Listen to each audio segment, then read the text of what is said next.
Welcome to 108 news Telugu బులెటిన్ల ముందుగా headlines. మూగజీవాలు కూడా రేవంత్ రెడ్డిని క్షమించవు మండిపడ్డ హరీష్ రావు. ముస్లింలకు చంద్రబాబు వెన్నుపోటు, డబ్బు కోసమే ఆయన వైసీపీలోకి షర్మిలా ఫైర్. మేనకోడలు మేనల్లుడు ఆస్తులు కాజేయాలని కుట్ర, జగన్పై షర్మిలా సంచలన వ్యాఖ్యలు.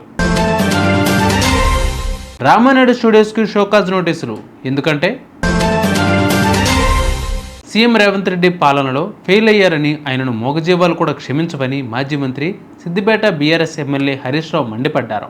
ఏప్రిల్ 27న వరంగల్లో జరిగే పార్టీ ఆవిర్భావ రజతోత్సవ బహిరంగ సభ సందర్భంగా సిద్దిపేట నియోజకవర్గ ముఖ్య నాయకులతో హరీష్ రావు సన్నాహక సమావేశం నిర్వహించారు. ప్రభుత్వం వైఫల్యాలు, ప్రజా వ్యతిరేకత వరంగల్ సభ వేదికగా ఎండగట్టాలి. సిద్దిపేట నియోజకవర్గం నుండి 20,000కు పైన జన సమీకరణ ఉండాలి. పెద్ద ఎత్తున తరలి రావాలి. సిద్దిపేట కీర్తిని మరోసారి చాటి చెప్పాలి. విద్యార్థి యువత ఆధ్వర్యంలో 1000 మందితో పాదయాత్ర, 100 ట్రాక్టర్లతో ర్యాలీ నిర్వహించాలి.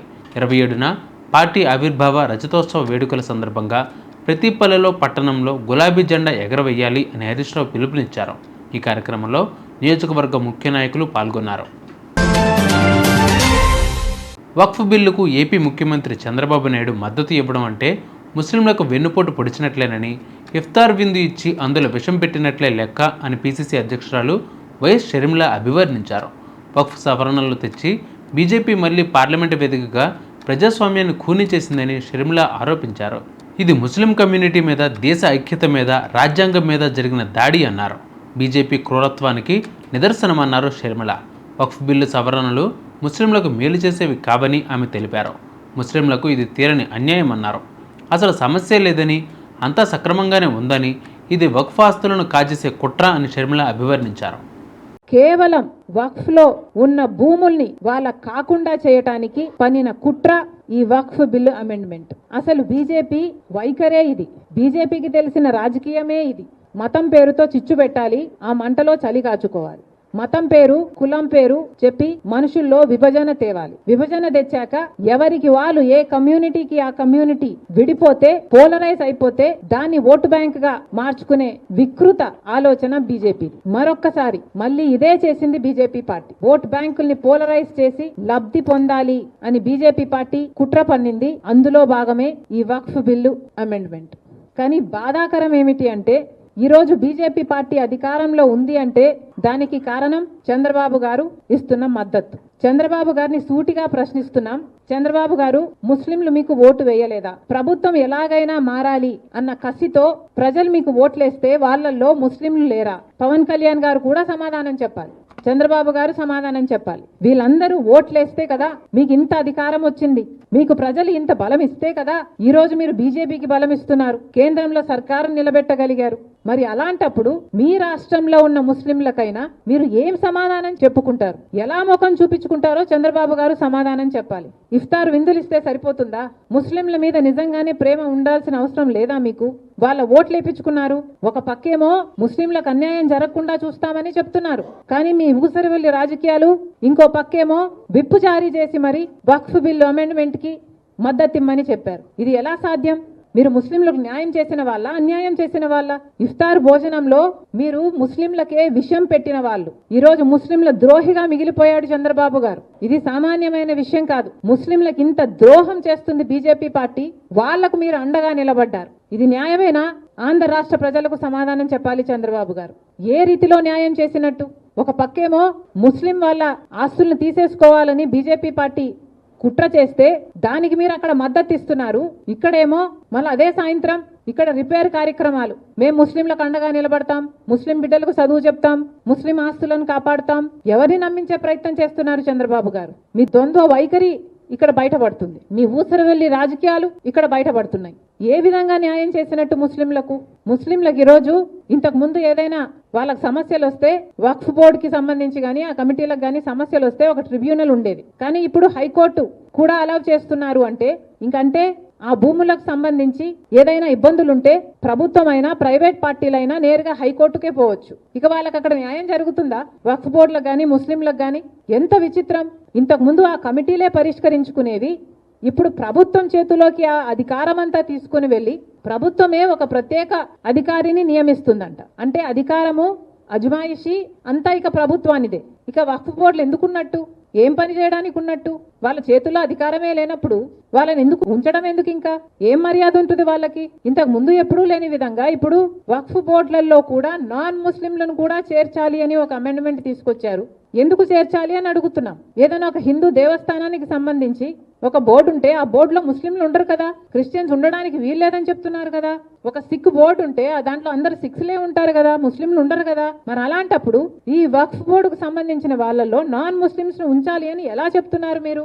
ఇది ముస్లింలకు చేస్తున్న ద్రోహం కాదా? చిన్నచూపు కాదా? వారికి అన్యాయం జరగటం లేదా ఈ దేశంలో? మోడీ గారు సమాధానం చెప్పాలి, చంద్రబాబు గారు సమాధానం చెప్పాలి. ఒకటి కాదు, రెండు కాదు, ఒక్కటి కూడా ఒక్క క్లాసులో కూడా ముస్లింలకు న్యాయం జరిగే క్లాసు లేదు. కొన్ని వందల సంవత్సరాలుగా వక్ఫ్ బోర్డుకు సంబంధించిన ముస్లిం ఆస్తులు ఆ బోర్డులలో ఉన్నాయి. ఎప్పుడు వందల సంవత్సరాల నుంచి వక్ఫ్ బోర్డు నుంచి వస్తున్న ఆస్తులు ఇప్పుడు దిక్కు లేకుండా పోతుంది. 12 ఏళ్లగా వక్ఫ్ భూముల్లో ఎవరైనా ఆక్రమించుకుంటేనట ఇప్పుడు వాళ్ళయే అయిపోయే అవకాశం కూడా ఉందట.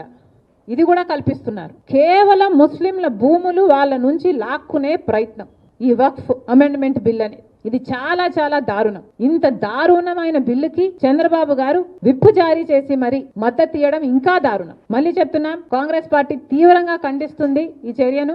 ముస్లింల పక్షాన కాంగ్రెస్ పార్టీ ఎప్పుడు నిలబడే ఉంది. మీ హక్కుల కోసం, మీ రాజ్యాంగబద్ధమైన హక్కుల కోసం కాంగ్రెస్ పార్టీ నిలబడ్డమే కాదు కొట్లాడుతుంది అని మరొకసారి మనస్ఫూర్తిగా అష్యూరెన్స్ ఇస్తున్నాం. జగన్కు విశ్వసనీయత, విలువలు ఏమాత్రం లేవన్నారు. నీతులు చెప్పే జగన్ ఆయన మాత్రం వాటిని పాటించరని ఎద్దేవా చేశారు షర్మిల. వయసు పేరుతో అధికారంలోకి వచ్చి ఆయన ఆశయాలు కాలరాశారన్నారు. ఆస్తుల కోసం సొంత తల్లిపైన కేసులు వేశారు. సొంత చెల్లి, ఆమె బిడ్డలకే వెన్నుపోటు పొడిచారని మండిపడ్డారు. మీరే ఇంకొకరి గురించి మాట్లాడేదని విమర్శించారు షర్మిల. జగన్ మాటలు దయ్యాలు వేదాలు వల్లించినట్లు ఉన్నాయని షర్మిల విమర్శించారు. కొద్ది రోజుల క్రితం రాజకీయాల నుంచి వైదొలుగుతున్నట్లు ప్రకటించి రాజ్యసభ పదవికి రాజీనామా చేసిన విజయసాయిరెడ్డి హైదరాబాదులో షర్మిల ఇంటికి వెళ్లారని, దాదాపు 3 గంటల పాటు రాజకీయ అంశాలపై చర్చించారని మీడియాలో కథనాలు వచ్చాయి. తాజాగా స్పందించిన షర్మిల ఆ భేటీకి సంబంధించిన వివరాలను వెల్లడించారు. జగన్మోహన్ రెడ్డి గారు స్వయంగా MOUలో సంతకం పెట్టారు. తన చెల్లెలికి, అంటే నా బిడ్డలకి ఈ ఆస్తులు అన్నట్లుగా సంతకం పెట్టారు. ఇంతవరకు కూడా ఒక్క ఆస్తి కూడా నా చేతుల్లో పెట్టలేదు. సరస్వతి సిమెంట్కు సంబంధించి MOUలో అది నా భాగానికి వచ్చింది కాబట్టి దాన్ని జగన్మోహన్ రెడ్డి గారు గిఫ్ట్ డీడ్ చేశాడు విజయమ్మ గారికి, నాకు కాదు. గిఫ్ట్ ఇచ్చేశాక షేర్స్ని ఇప్పుడు జగన్మోహన్ రెడ్డి గారు తల్లి మీదనే కేసు వేసి ఇచ్చిన షేర్లని నాకు మళ్ళీ వెనక్కి కావాలి అని అడుగుతున్నారు. ఇది జగన్మోహన్ రెడ్డి గారు ఆయన తల్లికి చేస్తున్న మోసం. జగన్మోహన్ రెడ్డి గారు నన్ను ఎఫెక్ట్ చేసే స్థాయి దాటిపోయారు. Jagan Reddy does not effect me anymore. నాకు ఆస్తులు ఇస్తాడా ఇవ్వడా అన్నది ఐ డోంట్ కేర్. కాకపోతే జగన్మోహన్ రెడ్డి గారు తల్లి మీద కేసు వేసిన వాడిగా మిగిలిపోతాడు.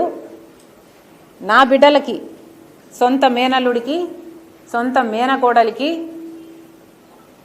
ద్రోహం చేసి వాళ్ళ ఆస్తులు లాక్కున్న వాడిగా మిగిలిపోతాడు. ఆంధ్రప్రదేశ్లోని విశాఖలో ఉన్న రామానాయుడు స్టూడియోస్కు షోకాజ్ నోటీసులు ఇచ్చారు. ఈ స్టూడియోకు సంబంధించిన భూములపై వివాదం కొనసాగుతున్న విషయం తెలిసిందే. ఆ భూములను కేటాయించిన అవసరాలకు వాడకుండా లేఅవుట్ వేసి స్థిరాస్తి వ్యాపారం చేస్తున్నారని గుర్తించిన సర్కారు వాటిని రద్దు చేయాలని యోచిస్తోంది. స్టూడియోకు ఇచ్చిన భూములకు దగ్గరలో బావికొండ బౌద్ధ ప్రాంతం ఉందని తెలుపుతూ ఎమ్మెల్యే వెలగలపూడి రామకృష్ణబాబు పలు విషయాలు వెలుగులోకి తీసుకువచ్చారు. CRZ రూల్స్ను కూడా ఉల్లంఘిస్తున్నారని సుప్రీంకోర్టుకు వెళ్లారు. దీంతో ఆ భూములను స్టూడియో కోసమే వాడాలని సుప్రీంకోర్టు ఆదేశాలు జారీ చేసింది. లేఅవుట్లపై గత ఏడాది ఫిబ్రవరి 9న స్టే విధించింది. ఆ స్టూడియో భూములపై కొందరు రాజకీయ నాయకులు కన్నుపడినట్లు ఆరోపణలు వస్తున్నాయి. చూసారుగా బిబాల్డ్ బులెటిన్ అప్డేట్స్. మరిన్ని అప్డేట్స్ కోసం మా ఛానల్ 108 TV 24/7ని ఫాలో అవ్వండి. నమస్తే.